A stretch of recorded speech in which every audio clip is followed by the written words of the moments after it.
Hello दोस्तों, क्या हाल चाल। बढ़िया सब।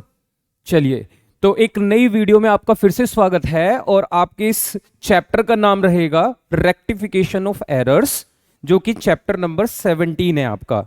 ठीक है जी। और जैसे कि सबसे टॉप पर बड़ा बड़ा मैंने लिखा हुआ है वन शॉट, मतलब एक ही वीडियो में हम आपको ये पूरा चैप्टर, वो भी एक एक बात जो इस चैप्टर के अंदर इंपॉर्टेंट होगी वो बताएंगे, और किस तरीके से इस चैप्टर के क्वेश्चंस को आप डील करेंगे ये मैं आपको इस चैप्टर में इस वीडियो में सिखाने वाला हूं। आपने लास्ट वीडियो जो कि डेप्रिशिएशन से रिलेटेड वन शॉट वीडियो थी वो आपने देखी होगी। आपको पता चला होगा कि मैंने सारे ही टॉपिक उसमें कवर किया था, एक छोटे से टॉपिक से लेके डेप्रिशिएशन की डेफिनेशन से लेके मशीनरी डिस्पोजल अकाउंट का कैसा क्वेश्चन आता है और उसको किस तरीके से डील किया जाता है, ये सब मैंने आपको उस प्रीवियस वीडियो में समझाया था। ठीक है जी। तो आज की अपनी वीडियो को बिना समय खराब किए स्टार्ट करते हैं। Rectification of error. देखिए जी, दो बातें हैं। एक तो ये कि आपको देखकर खुशी हो रही होगी क्योंकि rectification of error journal entry का ही एक चैप्टर है, रूप है, मतलब जर्नल एंट्री बनाकर ही इसमें हम गलतियों को सुधारते हैं। और आपकी तो जर्नल एंट्री पे कमांड बहुत तगड़ी होगी। नहीं होगी तो मैंने जर्नल एंट्री को बहुत ही बेहतरीन तरीके से बहुत सारी वीडियो, 5-7 वीडियो में छोटी छोटी बातों को लिए एक पर्टिकुलर वीडियो बनाकर उसको समझाया हुआ है। आप उसको देखें और जर्नल एंट्री में हाथ मजबूत करके फिर इस चैप्टर को कर सकते हैं, या फिर आप डायरेक्ट भी सीख सकते हैं। और थोड़े से आंसू इसलिए निकाल रखे हैं मैंने यहाँ पे कि इमोजी यूज किया है कि बच्चों अगर जर्नल एंट्री पे हाथ तंग रहता है ना तो कभी कभी ये चैप्टर बहुत परेशान कर देता है। तो मैं पूरी कोशिश करूंगा, जर्नल एंट्री आती है तो भी, नहीं आती है तो भी, मैं आपका ये वाला चेहरा इस वाले चेहरे की तरह बना दूंगा, मतलब खुश वाला स्माइली फेस। चलिए तो स्टार्ट करते हैं। चैप्टर का नाम है रेक्टिफिकेशन ऑफ एरर। नाम से समझने की कोशिश करें तो यहां पे हम गलतियां करेंगे नहीं, यहां पे हम गलतियां कर चुके होंगे और उन गलतियों को, जो गलती अकाउंटिंग करते वक्त हो गई होंगी, उनको हमें सुधारना है। रेक्टिफिकेशन का मतलब होता है गलती को सुधारना, क्योंकि अगर गलती नहीं सुधारी गई तो समस्याएं आ सकती हैं। जैसे कोई अकाउंटेंट है, उसने अकाउंटिंग करते वक्त गलती की होगी, तो इसको पता है कि इसका मालिक आएगा और इसकी खाल तार लेगा। ऑब्वियसली भाई साहब, तुम्हें रखा गया है कि तुम अकाउंटिंग करो, इस चीज की तुमने पूरे साल तनख्वाह ली है और तुम करके बैठे हो गलतियां, तो भाई साहब जूते तो बजने तय हैं। तो इसलिए इसकी शक्ल तुम्हें ऐसी दिख रही होगी। या दूसरा आप ये भी देख सकते हो कि जर्नल जिंदगी में भी अगर कोई गलती हो जाए तो उसका खामियाजा आपको मरने के बाद भी भुगतना पड़ता है। क्यों? क्योंकि यमराज जी के पास जाओगे तो वहां हिसाब किताब होता है, वत्स आओ बैठो, फिर तुम्हारे चिट्ठे खोले जाते हैं। उसी तरीके से अकाउंटिंग में अगर तुमने कोई छोटी सी भी गलती कर दी तो जर्नल एंट्री की गलती लेजर में जाएगी, लेजर की वजह से वो ट्रायल बैलेंस में जाएगी, ट्रायल बैलेंस के बाद वो फाइनल अकाउंट में कैरी करेगी और आपका जो ट्रू एंड फेयर स्टेटमेंट होती है वो सही नहीं बनेगी। और अगर वो गलत बन गई तो जितने भी इन्वेस्टर्स होते हैं, पॉलिसीज होती हैं, वो सब गलत हो जाएंगी, क्योंकि आप उसी को देख के अपनी पॉलिसी वगैरह बना देते हो। और बच्चों आप समझ लो, एक गलती कितनी दूर तक तुम्हें परेशान करने वाली है। इस वजह से गलतियों का सुधारना बहुत ज्यादा जरूरी है, जो कि हम इस चैप्टर के अंदर पढ़ने वाले हैं। ठीक है जी, बढ़े आगे। तो सबसे पहली बात आती है कि एक नाम हमने बहुत बार सुना है, ट्रायल बैलेंस। आप इस चैप्टर को पढ़ के भी आए हो, बहुत से बच्चों का तो फेवरेट चैप्टर होता है। हाफ ईयरली में तो 6 मार्क्स का क्वेश्चन ही ट्रायल बैलेंस बनाने के लिए आता है। डेबिट क्रेडिट, डेबिट क्रेडिट में देख के आइटम्स को उनके नेचर के हिसाब से पोस्ट करना होता है ना। तो वही ट्रायल बैलेंस का जो रोल होता है, क्या होता है कि ट्रायल बैलेंस जो बनाया जाता है वो अकाउंटिंग अर्थमेटिकल एक्यूरेसी को चेक करने के लिए बनाया जाता है। मतलब ऐसे समझो, आप अकाउंटिंग कर रहे हो, आपने जर्नल बनाई, आपने लेजर्स बनाए, फिर जर्नल से लेजर के बाद जो लेजर के क्लोजिंग बैलेंस को पोस्ट किया और उसके बाद ट्रायल बैलेंस मैच हो गया, तो खुशी का ठिकाना नहीं रहता है। ऐसा लगता है जैसे जर्नल और लेजर दोनों ठीक बनाए होंगे, ऐसा लगता है। और इस वजह से ट्रायल बैलेंस मैच होते के साथ ही हिपी फुर्रे वाली सिचुएशन हो जाती है। लेकिन आपको ये जानकर भी हैरानी होगी कि जो ट्रायल बैलेंस होता है वो, उसका मतलब ट्रायल बैलेंस मैच होने का मतलब ये 100% श्योरिटी नहीं है कि आपने अकाउंटिंग ठीक की है। क्योंकि trial balance two sided error को डिटेक्ट ही नहीं कर पाता। बताओ प्यारे बच्चों, अगर मैंने डेबिट में 500 रुपए की गलती कर दी और क्रेडिट में भी 500 की गलती कर दी तो ट्रायल बैलेंस तो मैच हो जाएगा, जबकि मैंने तो अकाउंटिंग करते वक्त 500 की एरर की हुई है। अब आप मुझे बताओ, ट्रायल बैलेंस पकड़ पाया इस गलती को? नहीं। अगर वन साइडेड एरर होती, डेबिट में 500 कम लिखे होते, क्रेडिट में ठीक लिखे हुए थे, तो 500 से मैच नहीं होता, वो तो पकड़ लेता, कहते अर्थमेटिकल एक्यूरेसी पता चल गई जी, एक गलती मिली है 500 रुपए की, ढूंढो। लेकिन अगर टू साइडेड एरर है तो क्या ट्रायल बैलेंस पकड़ लेगा? नहीं पकड़ेगा। मैच होके तुम हिपी पुर्रे कर रहे हो, उधर तुम गलती करे बैठे हो। तो इस वजह से ट्रायल बैलेंस, जो मैच्ड ट्रायल बैलेंस जो होता है, सम एरर्स में still remains in the accounting records, जिनको टू साइडेड एरर्स या फिर कंप्लीट ओमिशन बोला जाता है। कंप्लीट ओमिशन का मतलब आपने गुड्स परचेज किया और आपने उसे रिकॉर्ड ही नहीं किया, भूल गए आप ट्रांजैक्शन रिकॉर्ड करना, ना डेबिट में लिखा ना क्रेडिट में लिखा। बताओ, ट्रायल बैलेंस को पता ही ना है, और ट्रायल बैलेंस मैच कर कर अपने आप में चौड़ में घूम रहा है ट्रायल बैलेंस, उसको लग रहा है मैंने मैच करा दिया। अरे नहीं, वन साइडेड एरर तक तो ठीक है, लेकिन टू साइडेड एरर आते के साथ ही ट्रायल बैलेंस का जो मीटर है वो फेल हो जाता है। तो इसका मतलब ये जो एरर्स हैं, complete omission, two sided omission, मतलब जो गलती होते हैं ना, उनके प्रकार होते हैं। तो क्लासिफिकेशन ऑफ एरर्स, गलतियों के 4 टाइप होते हैं। कितने टाइप होते हैं बच्चों? 4। 1 2 3 4। सबसे पहली एक गलती होती है जिसको बोला जाता है एरर ऑफ ओमिशन। ओमिशन का मतलब होता है भूल जाना। भूल जाने में भी 2 बातें आती हैं। आप एक साइड लिखना भूल गए, या तो मतलब आपने डेबिट कर दिया, क्रेडिट करना भूल गए, या आपने क्रेडिट कर दिया, डेबिट करना भूल गए, तो उसको बोला जाता है पार्शियली ओमिशन। पार्शियली ओमिशन का मतलब होता है एक जगह डेबिट कर दिया, क्रेडिट नहीं किया, या फिर क्रेडिट कर दिया, डेबिट नहीं किया, तो इसको बोलते हैं पार्शियल, एक साइड गलती, भूल गए क्योंकि। और दूसरी होती है कंप्लीट ओमिशन। कंप्लीट का मतलब होता है ना डेबिट किया ना क्रेडिट किया, बाहर में जाओ, हम ना कर रहे कुछ भी, अकाउंटेंट है, अपना मौज लेता है, ट्रांजैक्शन हो जाती है, बिल आ जाते हैं, बिल्कुल दबा के बैठ जाता है, लिखता ना है कहीं भी, इसका मतलब कंप्लीट ओमिशन। तो 2 तरीके की गलतियां एरर ऑफ ओमिशन में पाई जाती हैं। दूसरा error of commission. Error of commission में मैनी टाइप्स ऑफ एरर। भैया आपको बुरा नहीं लगेगा अगर मैं आपके मुंह पे लिख दूं? तो चलो, तो मैं आपके मुंह पे लिख देता हूं क्योंकि इनको बुरा नहीं लगेगा। एरर ऑफ कमीशन में आपसे गलती हो सकती है रिकॉर्डिंग करते वक्त। दिख रहा है? नहीं दिख रहा, थोड़ा सा ब्लैक कर लेते हैं इसको। अरे भैया ब्लैक हो जाओ। Recording, error of recording. Ram की जगह रमा के अकाउंट में भेज दिया, श्याम की जगह रीमा के अकाउंट में भेज दिया, सीमा के अकाउंट में भेज दिया, इस तरीके की गलतियों को हम एरर ऑफ रिकॉर्डिंग बोलते हैं। उसके अलावा एरर ऑफ कास्टिंग। कास्टिंग का मतलब होता है आपसे टोटलिंग में गलती हो गई। टोटलिंग, भाई आप कैश बुक को टोटल कर रहे थे, वहां गलती हो गई, आप परचेज बुक को टोटल कर रहे थे, ज्यादा टोटल कर दिया, कम टोटल कर दिया, इसके लिए वर्ड यूज किया जाता है कास्टिंग। इसके अलावा एक और होता है जिसको बोला जाता है carry forwarding. Error of carry forwarding. Carry forwarding का मतलब एक पेज का बैलेंस भेजना दूसरे पेज पर। तो जब हम एक पेज से दूसरे पेज पर किसी बैलेंस को ट्रांसफर करते हैं तो उसको कैरी फॉरवर्ड करना बोलते हैं। तो ये भी एक गलती हो सकती है। तो एक गलती हो गई रिकॉर्डिंग में, एक गलती हो गई टोटल करने में, एक गलती हो गई कैरी फॉरवर्ड करने में, और एक और गलती होती है जिसको बोला जाता है एरर ऑफ पोस्टिंग। पोस्टिंग का मतलब होता है जब जर्नल से लेजर में चीजों को ट्रांसफर किया जा रहा होता है तो वहां पे पोस्ट करते वक्त गलती कर देना, किसी के अकाउंट को किसी और के अकाउंट में भेज देना, यहाँ पे अमाउंट गलती लिख देना, जीरो वीरो में गलती कर देना रिकॉर्ड करते वक्त, इस तरीके की। और पोस्टिंग का मतलब जर्नल से लेजर में जब चीजों को ट्रांसफर किया जाता है तो उसको एरर ऑफ पोस्टिंग बोला जाता है। इस तरीके से 4 गलतियां हैं जो किसका पार्ट होती हैं? एरर ऑफ कमीशन का। पूछा जा सकता है टाइप्स ऑफ एरर, थियरी में पूछा जा सकता है, और आपको तो पता है ना 11th क्लास में 30 से 35 मार्क्स की थियरी आती है।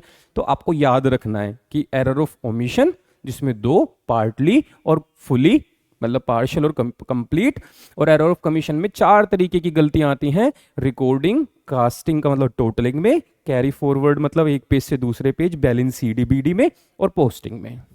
इसके बाद आता है एरर ऑफ प्रिंसिपल। प्रिंसिपल का मतलब होते हैं रूल्स, रेगुलेशंस, कॉन्सेप्ट्स, कन्वेंशंस, नियम, कायदे, कानून। इन नियम कायदे कानून का जब उल्लंघन करते हैं हम अकाउंटिंग करते वक्त तो उसको एरर ऑफ प्रिंसिपल बोला जाता है। जैसे revenue expense treated as capital expense. आपको ये क्या मतलब है आपका?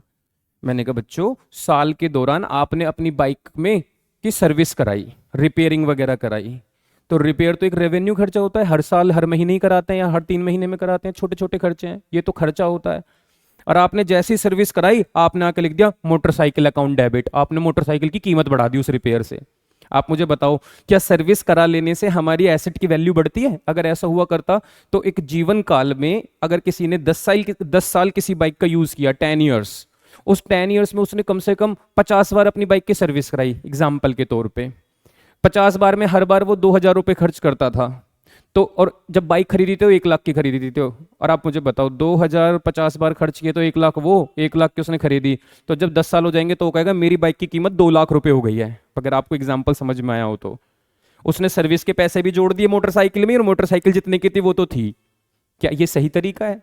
क्या सर्विस करने से बाइक की जो वैल्यू होती है, जो प्राइस होते हैं, वो बढ़ते हैं? बिल्कुल नहीं बढ़ते, वो तो आप यूज करते हो तो खर्चा करते हो। तो रेवेन्यू खर्चे को कैपिटल का खर्चा मान लेना, या कैपिटल एक्सपेंडिचर को रेवेन्यू एक्सपेंडिचर मान लेना। बिल्डिंग बन रही है, बिल्डिंग के कंस्ट्रक्शन में अगर आपने लेबर के लिए पैसा खर्च किया तो वो बिल्डिंग की कॉस्ट में ही ऐड होता है, डेप्रिसिएशन चैप्टर में सिखाया था, लेकिन आप उसे वेजेस मान लेते हो। तो देखो, रेवेन्यू को कैपिटल, कैपिटल को रेवेन्यू मान लेना, ये एरर ऑफ प्रिंसिपल है। या फिर मालिक ने अपने घर का रेंट पे किया, घर का, तो ड्राइंग होनी चाहिए थी, आके उसने बिजनेस में रेंट लिख दिया, बिजनेस का रेंट बता दिया। भाई साहब ऐसा मत करो, प्रिंसिपल के अकॉर्डिंग चलो। बिजनेस में बिजनेस एंटिटी प्रिंसिपल कहता है कि एक ओनर और उसके मालिक सेपरेट सेपरेट होते हैं, तो ये प्रिंसिपल का उल्लंघन मत करना। देखो सपा बात है, तो एरर ऑफ प्रिंसिपल। और कंपनसेटिंग एरर बहुत प्यारी एरर है, ये एक ऐसी एरर है जो एक गलती किसी दूसरी गलती को खत्म कर देती है, उसका इफेक्ट हटा देती है। जैसे तुम्हारे पास 2 डेटर हैं, एक है राम, एक है श्याम। आपने राम के अकाउंट में 1,000 रुपए ज्यादा लिख दिए, और तुमने सेम गलती दोबारा की, तुमने श्याम के अकाउंट में 1,000 रुपए कम लिख दिए। अब दोनों डेटर हैं, डेटर का अकाउंट तो मैच हो जाएगा, एक ज्यादा लिखा एक कम लिखा, एक गलती से दूसरी गलती सेट ऑफ हो गई, नलीफाई हो जाना, तो उसको क्या, कौन सी एरर बोला जाता है? Compensating error. तो गलतियां कितनी हो जाती हैं टोटल मिला के? 4। Error of omission, error of commission, error of principle और कंपनसेटिंग एरर। बहुत बढ़िया, अगर तुम्हें चारों गलती याद रह गई तो अच्छा रहेगा, बहुत बढ़िया है।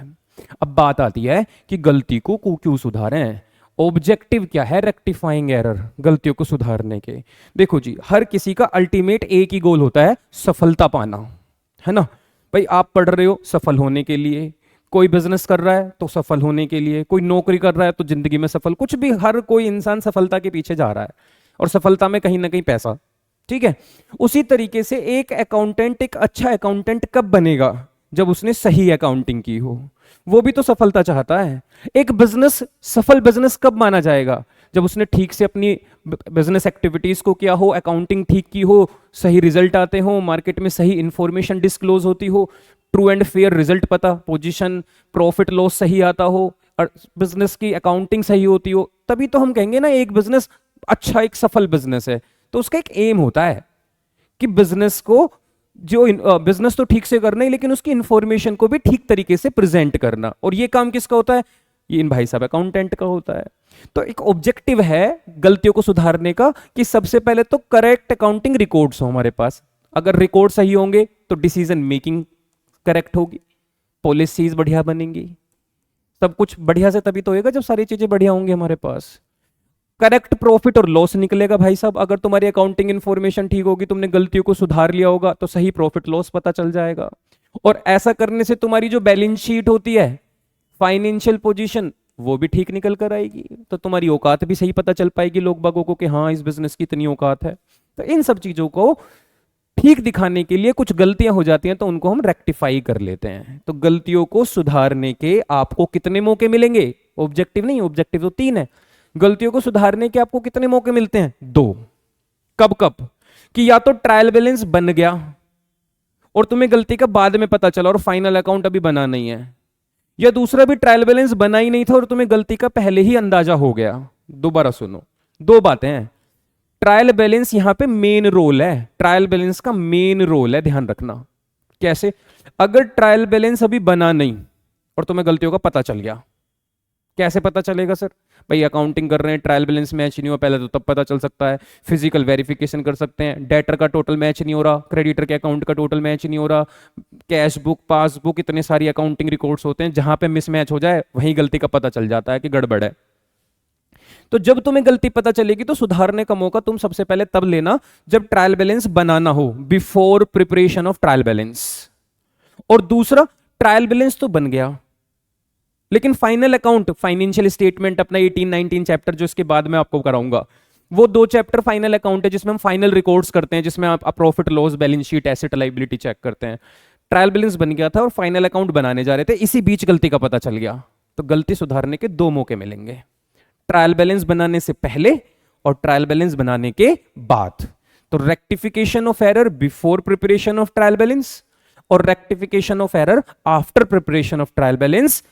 आफ्टर मतलब ट्रायल बैलेंस बनाने के बाद, लेकिन preparation of final account before, final account बनाने से पहले।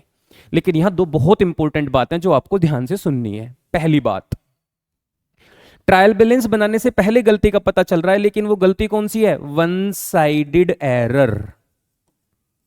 वही डेबिट में गलती हुई, क्रेडिट में नहीं हुई, क्रेडिट में गलती हुई, डेबिट में सही लिख दिया, तो दोनों में से एक जगह गलती हुई। या फिर वो गलती हो सकती है टू साइडेड एरर, तुमने डेबिट में भी गलत लिखा और क्रेडिट में भी गलत लिखा, वही error of omission, commission, principle, इनमें से कोई सी गलती। तो अगर ट्रायल बैलेंस बनाने से पहले ही गलती पता चली और वो वन साइडेड एरर थी, तो इसको रेक्टिफाई किया जाता है एक्सप्लेनेटरी नोट के थ्रू। नोट डाल देते हैं बस इसके लिए। नोट का मतलब एक चिट्ठी से लिख देते हैं, भाई साहब जैसे purchase book overcast, purchase book ज्यादा लिख रखी है और ट्रायल बैलेंस अभी बनानी था, गलती पता चल गई, तो सिर्फ परचेज में गलती है। अब इसको कैसे सुधारना? हम कहेंगे जी परचेज ज्यादा लिख रखा है, ओवर, हमें इसे कम करना है। कास्ट का मतलब टोटल है ना, टोटलिंग ज्यादा लिख रखी थी, हमने कहा परचेज को कम करना है। परचेज होता है एक्सपेंस, इसका नेचर होता है डेबिट, मुझे अगर इसे रिड्यूस करना है तो डेबिट को कम करने के लिए क्रेडिट किया जाता है। तो क्रेडिट के लिए अब आप अगर अकाउंट्स वगैरह में लेजर बनाना सीख गए हो तो डेबिट साइड के लिए 2 और क्रेडिट साइड के लिए बाई का यूज किया जाता है। तो मैंने कहा मैं परचेज को कम करूंगा तो बाई और फिर नोट डाल दूंगा। क्यों करा है credit? Purchase book overcast by ₹1000, ऐसे करके कुछ लिख दूंगा। नोट है ये, बस ये नोट डल गया, कोई और सीन ही ना है, कुछ भी टेंशन वेंशन ना है, दिक्कत वाली बात नहीं है। वन साइडेड एरर आ जाए तो नोट डाल देना, टेंशन खत्म। और अगर 2 साइडेड एरर हो, डेबिट में भी गलती, क्रेडिट में भी गलती, दोनों जगह गलत कर रखा है, तो इस तरीके की गलतियों को जर्नल एंट्री के थ्रू सुधारा जाता है। Passing a rectifying journal entry, rectifying journal entry. तो आप जर्नल एंट्री बना के सुधारा करेंगे, बहुत बढ़िया। उसी तरीके से अगर ट्रायल बैलेंस बन गया लेकिन फाइनल अकाउंट नहीं बना था और गलतियों का पता चला, तो हम तो कहेंगे फिर से या तो वो वन साइडेड एरर होगी या फिर वो 2 साइडेड एरर होगी। वही डेबिट क्रेडिट वाली, डेबिट में गलती क्रेडिट में नहीं है, या क्रेडिट में गलती डेबिट में नहीं की, या फिर डेबिट क्रेडिट दोनों ही जगह गलत कर दिया। तो देखो, चाहे हो वन साइडेड चाहे हो 2 साइडेड, अगर ट्रायल बैलेंस बन गया तो अब तो जर्नल एंट्री ही बनेंगी दोनों जगह, यहां भी जर्नल और यहां भी जर्नल। आप कहोगे सर एक बात तो बताओ, जर्नल एंट्री बनाते वक्त तो हमने यूं सीखा कि ड्यूल एस्पेक्ट प्रिंसिपल में डेबिट क्रेडिट जब तक नहीं होएगा हम तो जर्नल एंट्री पास ही नहीं कर सकते, और तुम कह रहे हो कि सिंगल एंट्री मतलब वन साइडेड एरर हो तो भी जर्नल बनाना। मैंने कहा प्यारे बच्चों, यहां पे आपको तोहफे के स्वरूप एक नाम दिया जाता है, एक अकाउंट दिया जाता है जिसको बोला जाता है सस्पेंस अकाउंट। कहते हैं ये सस्पेंस अकाउंट है, इसका यूज करो तुम। अगर वन साइडेड एरर है तो जर्नल एंट्री बनाने में सस्पेंस का यूज करो। अगर जैसे परचेज अकाउंट डेबिट किया तुमने, अभी यहां देखो मैंने परचेज बुक ज्यादा लिख दिया था तो मैंने परचेज को क्रेडिट किया, अब डेबिट में क्या लिखूं अगर जर्नल एंट्री बनाऊं? तो सस्पेंस टू परचेज। या तुमने डेबिट में कुछ लिख रखा है और अब आपको क्रेडिट कुछ नजर नहीं आ रहा तो सस्पेंस का यूज करो, लेकिन बनाना जर्नल। लेकिन केस कौन सा होगा? After preparation of trial balance. और 2 साइडेड है तो जैसे यहां जर्नल बनाई 2 साइडेड में, ऐसे यहां जर्नल बन जाएगी आराम से, डेबिट क्रेडिट हमारे पास है ही। तो आप कहोगे सर ये तो थोड़ा कंफ्यूजिंग हो गया, वन साइडेड 2 साइडेड। तो मैं आपको एक बात बताऊं, ये सुनने में सर ये तो ज्यादा बढ़िया लग रहा है कि नोट डाल दो काम खत्म। तो आपको एक इंपॉर्टेंट बात बताऊं, तो कमाल की बात क्या है कि इस टाइप के जो क्वेश्चन है ना, जब एग्जाम आप देने जाओगे तो इस टाइप के क्वेश्चन जब तुम पूरा पेपर पढ़ोगे तो तुम्हें एक भी क्वेश्चन नहीं मिलेगा, मिलेगा ही नहीं तुम्हें वन साइडेड एरर, वो भी बिफोर ट्रायल बैलेंस, क्योंकि क्वेश्चन तो आपसे हर बार जर्नल एंट्री बनवाना चाहेगा। और बताओ जर्नल एंट्री बनाने के लिए तो सिंगल साइडेड है तो भी सस्पेंस का यूज करके जर्नल बनाएंगे, और टू साइडेड है तो जर्नल एंट्री अपने आप ही बन जाएगी, फिर तो कोई दिक्कत आएगी नहीं। चलो मैं कुछ एग्जांपल्स लिख रखे हैं मैंने तुम्हारे लिए, पहले उसको दिखाता हूं, फिर क्वेश्चन की प्रैक्टिस भी करेंगे। देखो क्वेश्चन की प्रैक्टिस करने के लिए मैंने आपके सामने बहुत सारे क्वेश्चन, एक ये क्वेश्चन लिख रखा है, बहुत सारी ट्रांजैक्शन, फिर एक ये क्वेश्चन लिख रखा है, बहुत सारी ट्रांजैक्शन। लेकिन उससे पहले थोड़े थोड़े से एग्जांपल्स को समझते चलते हैं। इस चैप्टर में जो सारी बातें ना एक बार वो हो जाएं, तो जो मैंने आपको बातें बताई वो सब लिखी हुई हैं, आपको नोट कुछ नहीं मतलब नोट्स अपनी तरफ से बना लेना, या मैंने जो जो बातें बोली मैंने लिख रखी हैं, आप इसका स्क्रीनशॉट ले लेना। जैसे रेक्टिफिकेशन ऑफ एरर, गलती सुधारने का मौका मिला ट्रायल बैलेंस बनाने से पहले, ट्रायल बैलेंस बनाने से पहले, बिफोर प्रिपरेशन। और अगर वो वन साइडेड एरर है, if one-sided errors are identified before preparing trial balance, they are rectified by giving an explanatory note। एक नोट डाल के इस गलती को सुधार देना। ठीक है जी, एग्जाम में नहीं आता लेकिन फिर भी सीख लो, क्या पता आपका टीचर आपसे पूछ ले, उसको लगता हो कि बच्चों को तो सबने यही बताया होगा कि ये नहीं आता, हम इसी को दे देते हैं, बच्चों के नंबर काट लेंगे। मास्टर टीचर बहुत तेज होते हैं पर बच्चे उनसे भी तेज होते हैं, है ना, तो फर्रे वर्रे चला देते हैं, पता भी नहीं चलता किसी को। तो फिर भी फर्रे ना चलाने पड़े आपको बेटा, आप तो सीखो।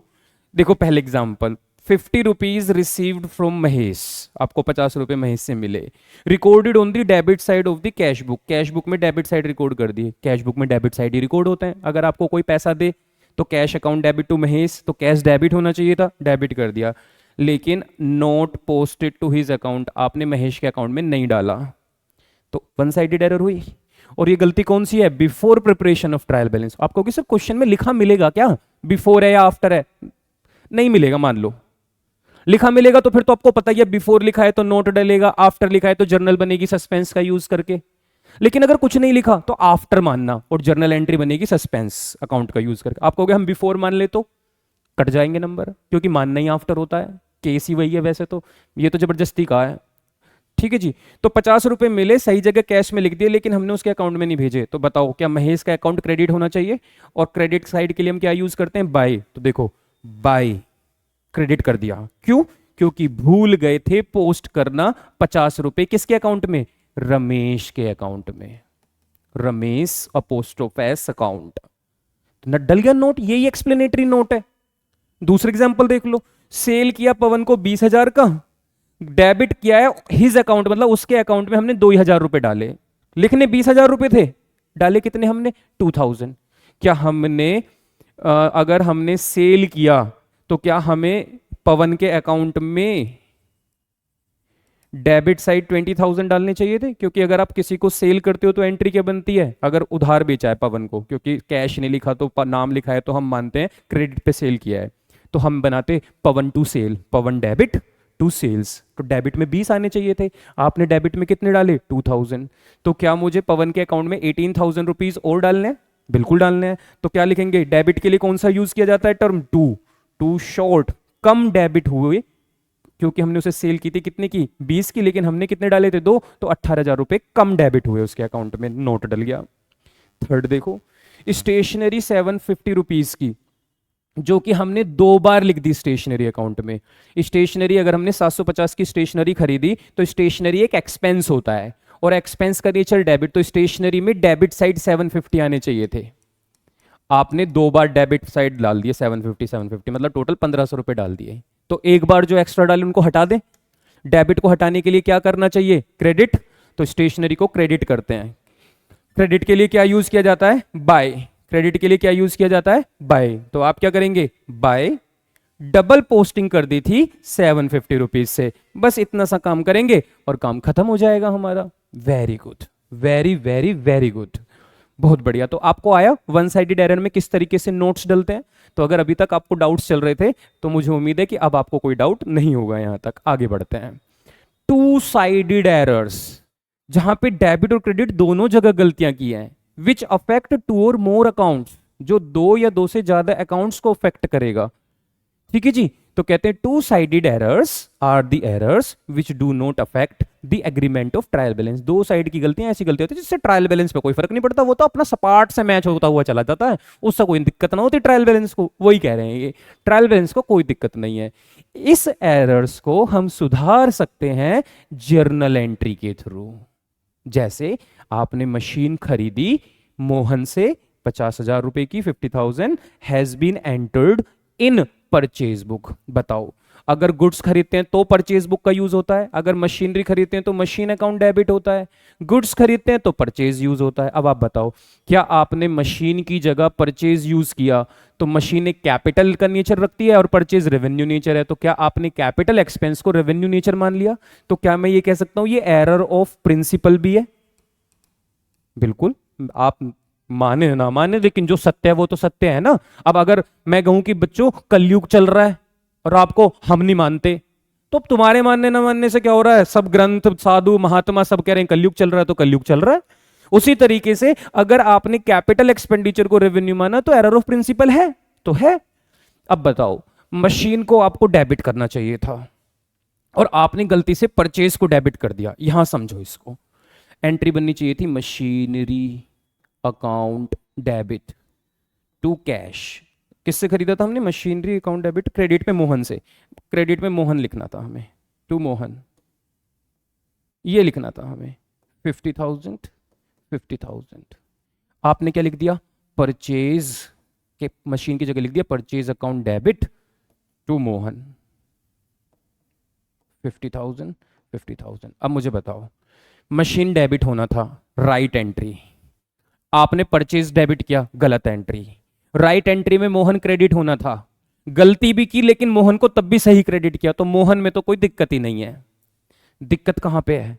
मशीन डेबिट होना था, परचेज डेबिट हुआ पड़ा है, तो इस परचेज को हटाना है, तो परचेज को क्या कर दो? क्रेडिट। और मशीन को लाना है इसकी जगह, तो मशीन को क्या कर दो? डेबिट। तो एंट्री क्या बनी? Machinery account debit to purchase. आप कहोगे सर हमारे टीचर ने तो हमें राइट, रोंग, रिवर्स ऐसा करके कुछ समझाया है। मैंने कहा हम भी समझाएंगे आपको। देखो, अगर आपने मशीन खरीदी तो एंट्री क्या होनी चाहिए थी? Right entry, machinery account debit to Mohan. Amount कितना था? 50,000। गलत एंट्री बताओ। आप कहोगे सर गलत, में मशीन की जगह परचेज अकाउंट का यूज कर लिया।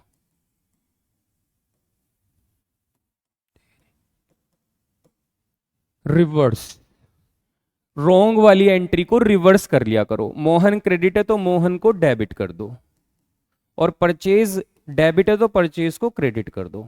बस ये काम करना होता है। राइट, रोंग, रिवर्स वगैरह वाला अगर सीन सीख लिया आपने तो ऐसे। और ये बोला जाता है इन दोनों को आपस में मर्ज करो, जो चीज कटती है उसे काट देना, जो ना कटे उसे मत काटना। मोहन क्रेडिट, मोहन डेबिट, मोहन से मोहन को कैंसिल कर दो। क्या रह गया? जो रह गया वो सीधी सीधी रेक्टिफाइंग एंट्री, मशीनरी डेबिट और परचेज क्रेडिट। देखो ये बन रहा, मशीनरी डेबिट और परचेज क्रेडिट, ये रेक्टिफाइंग एंट्री है। एक और देखो, फर्नीचर सेल किया था अजीत को 10,000 रुपए का, आपने सेल्स बुक में लिख दिया। बताओ, गुड्स सोल्ड करते हैं तो सेल यूज होता है। अगला बंदा क्या कर रहा है?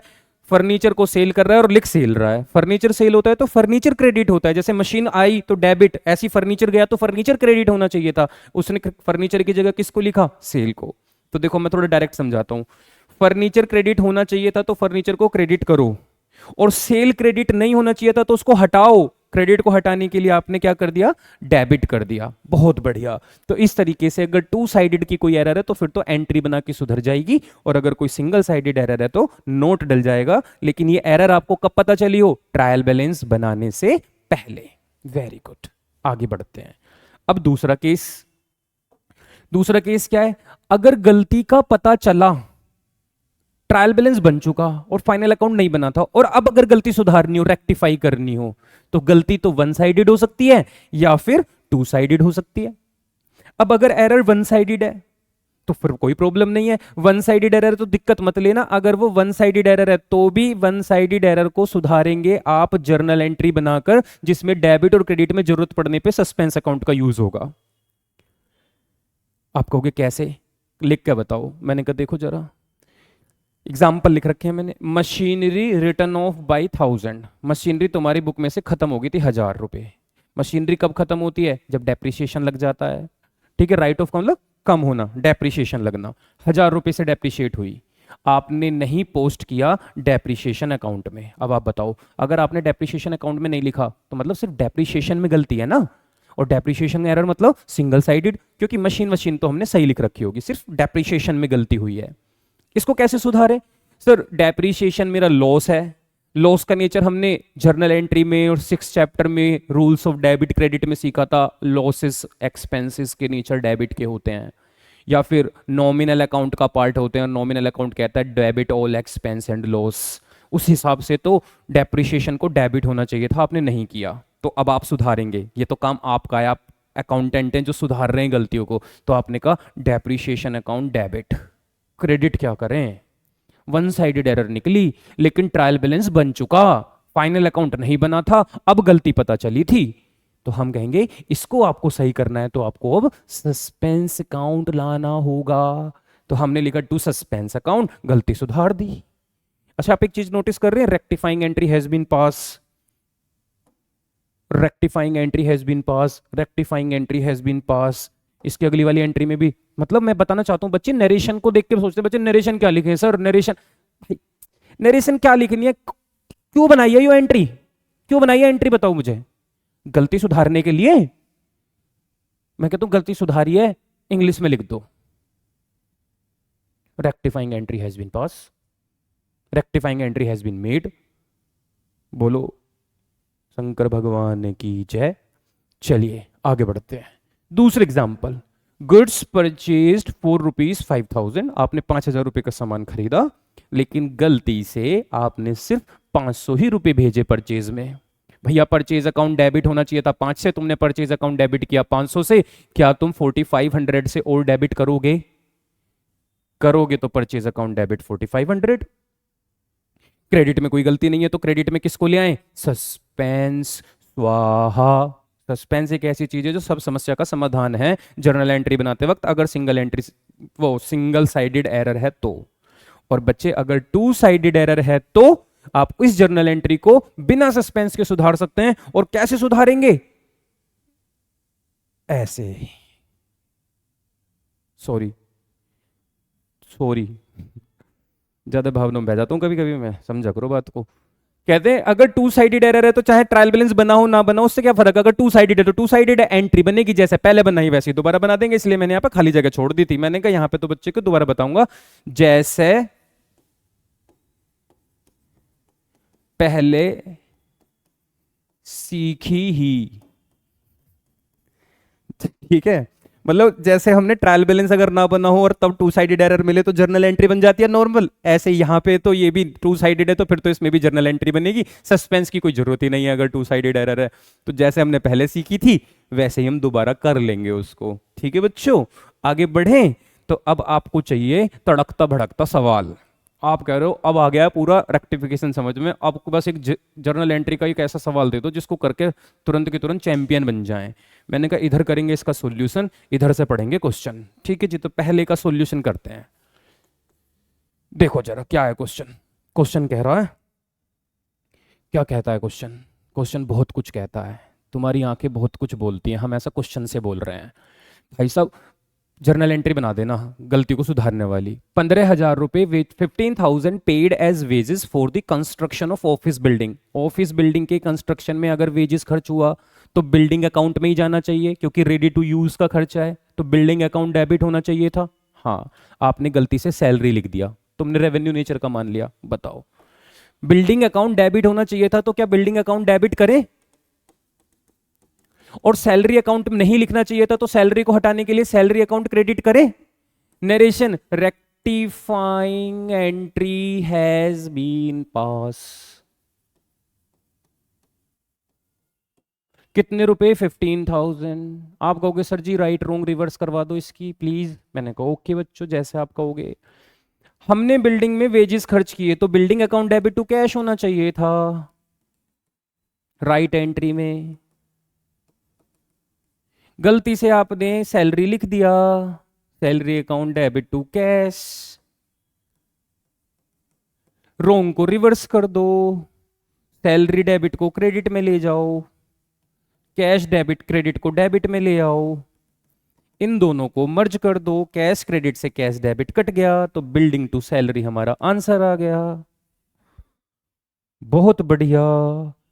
आगे देखो क्या लिखा हुआ है, 20,000 spent on the purchase of material. आपने 20,000 रुपए का मटेरियल खरीदा, क्यों? क्योंकि आपको कंस्ट्रक्शन करवाना था बिल्डिंग का, आपकी बार सामान खरीदा और आप उसे परचेज में लिख कर आ गए। बहुत बढ़िया।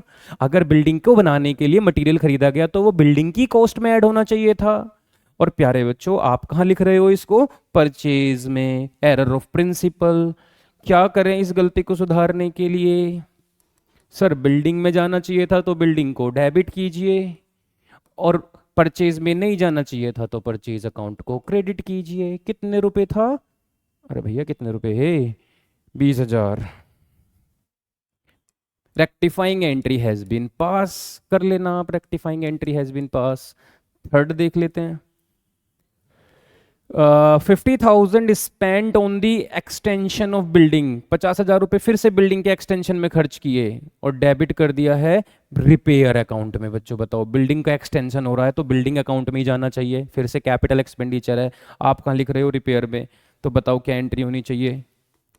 बिल्डिंग में जाना चाहिए तो बिल्डिंग अकाउंट डेबिट, रिपेयर में नहीं जाना चाहिए तो रिपेयर को हटाओ क्रेडिट।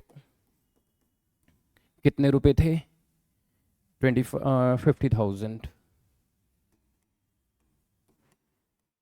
आ जाओ फोर्थ पॉइंट पे।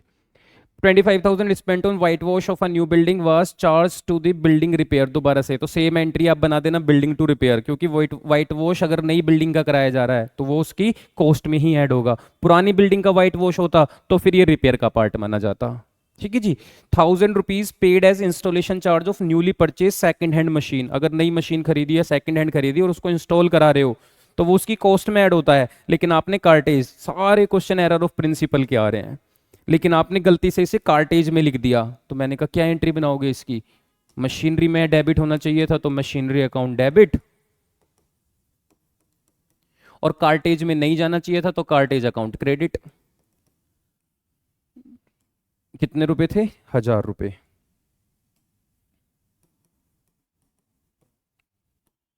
Fifth, 1,000 rupees paid as installation, ये तो हो गया। सिक्स्थ पे आओ। 10,000 paid as repair charge on the reconditioning of a newly purchase second hand machinery debit to journal expense. Same बच्चों, सेकंड हैंड मशीन है तो आप फिर से मशीनरी अकाउंट डेबिट करना और जर्नल परचेज जो लिखा हो, जर्नल एक्सपेंस को क्रेडिट कर देना। ये आपका होमवर्क है। और 5,000 paid as repairing charge of a existing machine. बहुत बढ़िया, ये आया बेहतरीन सा क्वेश्चन। मतलब थोड़ा सा चेंज है। आपने 5,000 रुपये रिपेयर करवाई, एग्जिस्टिंग जो पहले से ही तुम्हारे पास मशीन है उसकी रिपेयरिंग में आपने कितने रुपए खर्च किए?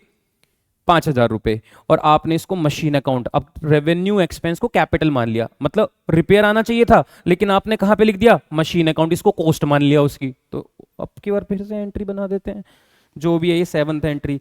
रिपेयर आना चाहिए था तो रिपेयर को लिखो, मशीन नहीं आना चाहिए था तो मशीन को हटाओ।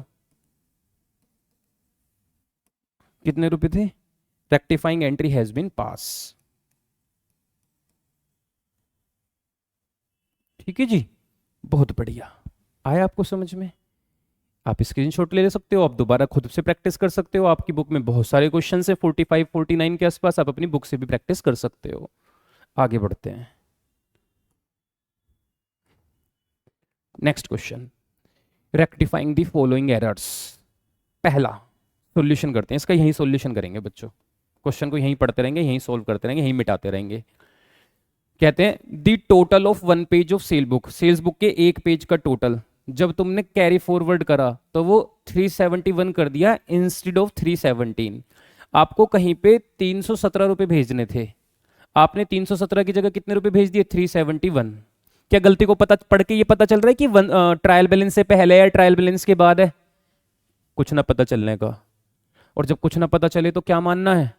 आफ्टर है। तो जर्नल एंट्री बनेगी चाहे सस्पेंस का यूज करना पड़े। और ये क्वेश्चन तो सिंगल साइडेड एरर का है क्योंकि सिर्फ सेल बुक में गलती है। मैंने कहा 371 यूज करा, 317 की जगह कितना? 4, और 6 में से 1 गए 5। 54 रुपीज हमने एक्स्ट्रा लिख दिया था। सेल्स में से हटाओ, सेल्स का नेचर क्रेडिट का, हटाने के लिए डेबिट करो, और यूज किसका कर लो, सस्पेंस अकाउंट क्रेडिट में 54 rectifying entry has been pass. Second देखते हैं, 540 रुपये रिसीव हुए यतिन से, 540 rupees posted to the debit of his account. आपने अगर यतिन से अमाउंट रिसीव किया तो यतिन का अकाउंट तो क्रेडिट होना चाहिए, क्योंकि cash to Yatin, Yatin credit होना चाहिए था, और आपने यतिन को गलती से डेबिट कर दिया। अब बताओ, आपको किसी को माइनस में लिखना था, आप उसे प्लस में लिख देते हो। अब इस प्लस वाले 540 को वापस से माइनस 540 बनाना है, तो क्या मुझे 1080 माइनस करने पड़ेंगे, नहीं करने पड़ेंगे, डबल अमाउंट माइनस करना पड़ेगा। अब मुझे 1000 रुपये आपको देने थे, मैंने आपको दिए नहीं, मैंने 1000 रुपये आपसे ले लिए, तुम्हारा मेरा सेटलमेंट कैसे हो, आपको कहोगे भैया 2000 रुपये देने पड़ेंगे वापस अब तुम्हें। वही चीज है, 540 रुपये मुझे यतिन के अकाउंट में क्रेडिट करने थे, मैंने उसके अकाउंट को 540 से डेबिट उल्टा कर दिया, तो अब वापस से 1080 रुपये मुझे उसके अकाउंट में क्रेडिट करने पड़ेंगे। यतिन के अकाउंट को क्रेडिट करो 1080 से, debit suspense account, rectifying entry has been passed. Third देखो, परचेज रिटर्न बुक ज्यादा लिख रखी है, ओवर का मतलब ज्यादा, कास्ट का मतलब टोटल। आपने परचेज रिटर्न बुक में 300 रुपये ज्यादा लिखे हुए हैं। अब मुझे बताओ, अगर तुमने परचेज रिटर्न बुक में 300 रुपये ज्यादा लिख दिए तो कम करने पड़ेंगे। परचेज रिटर्न का नेचर होता है क्रेडिट का, ये नेचर आपको याद करने पड़ेंगे, rules of debit credit. Video देख लो यार मेरी, मैंने सब बना रखा तुम्हारे लिए, तुम देखते हो ना। तो मैंने क्या किया है, परचेज रिटर्न बुक को क्रेडिट कर रखा है, कितने रुपए से, कम ज्यादा लिख रखा है 300 रुपए से। इसका नेचर क्रेडिट का होता है, मुझे कम को ज्यादा को कम करना है, ओवर को कम बनाना है, तो मुझे क्या करना होगा, उसको क्रेडिट करना और डेबिट उल्टा करना पड़ेगा। Purchase return account debit 300 to suspense account 300, rectifying entry has been pass. Fourth पे आओ, एक आइटम था 1062, सेल्स रिटर्न बुक में एंटर्ड हुआ, posted to the debit of customer who return the goods. बच्चों जो गुड्स रिटर्न करता है उस बंदे का अकाउंट तो क्रेडिट किया जाता है ना, क्योंकि परचेज रिटर्न कस्टमर जो होता है, भाई सेल्स रिटर्न कौन करेगा, जिसको हमने सेल की थी, जिसको हमने सेल की थी वो कौन था हमारा कस्टमर, डेटर। डेटर होते हैं डेबिट साइड। अब अगर उसने हमें सामान वापस कर दिया तो हम अपने डेटर को रिड्यूस कर देते, मैंने कहा चलो तुम्हारा पैसा कर्जा उतर गया तुम्हारा थोड़ा सा, तो हम डेबिट को कम करके क्रेडिट कर देते हैं, तो हमें 1062 से क्रेडिट करना था। तुम्हारी गड़बड़ ये कर दी तुमने उसे डेबिट साइड लिख दिया, फिर से ब्लेंडर मिस्टेक है, डबल की गलती है। अब 1062 क्रेडिट करना था, 1062 डेबिट कर दिया, तो डबल अमाउंट से अब आपको वापस करना पड़ेगा। 2124 से आपको क्या करना पड़ेगा, इसको क्या नाम है तुम्हारा, कस्टमर है, कस्टमर को कर दो क्रेडिट, कस्टमर अकाउंट, और डेबिट में क्या लिख दो, सस्पेंस अकाउंट। अमाउंट कितना, 2124 और लास्ट लिखा हुआ है 1500 रुपये फर्नीचर खरीदा था और तुमने उसे नॉर्मल परचेज मान लिया, एरर ऑफ प्रिंसिपल। ये आपका होमवर्क है, देखूंगा कैसे करोगे, कमेंट में लिखना। 5वें वाले की एंट्री लिखना, कमेंट करना मुझे सारे बच्चे, नाम भी लिखना, जो जो वीडियो देखे वो नाम भी लिखना अपना, कि मैं आपका नाम, और साथ में लिखना ये है इसकी एंट्री, अगर फर्नीचर खरीदा और परचेज मान लिया, एरर ऑफ प्रिंसिपल। ठीक है जी, इसी के साथ बहुत बहुत धन्यवाद आप लोगों का, आपने इस वीडियो पे आप यहाँ तक टिके। अगर आप हमारी धन्यवाद तक रुके हो तो इसका मतलब बच्चों आपने रेक्टिफिकेशन बहुत हद तक सीख लिया होगा, और मुझे उम्मीद है कि अब आपको कोई डाउट नहीं रहेगा। कोई डाउट रहेगा भी तो आप कमेंट वगैरह करके मुझे बता सकते हो, मैं इस पर फिर से फोकस करूंगा। बाकी हम मिलेंगे आपसे नेक्स्ट वीडियो में, एक अच्छी सी वीडियो की तैयारी करके आएंगे। तब तक आप लोग अपना ख्याल रखना, घर पे अपने क्वेश्चंस की प्रैक्टिस करते रहना। Bye bye, take care.